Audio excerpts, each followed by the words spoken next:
మన ప్రభువును రక్షకుడైన యేసుక్రీస్తు వారి యొక్క పరిశుద్ధ నామములో మీ అందరికీ ఆన్లైన్లో వాక్యం వింటున్న వారందరికీ ప్రభువైన యేసుక్రీస్తు నామంలో మీ అందరికీ శుభాకాంక్షలు తెలియజేస్తున్నాము.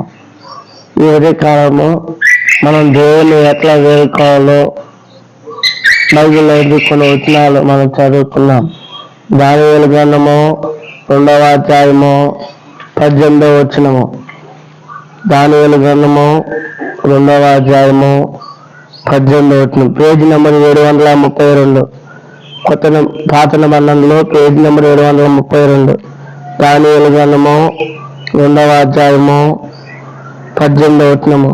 తాను తన స్నేహితులను బబులోనులో తక్కిన జ్ఞానంతో కూడా నశింపుకున్నట్లు ఆ కళ యొక్క మర్మ విషయంలో పరలోకమందున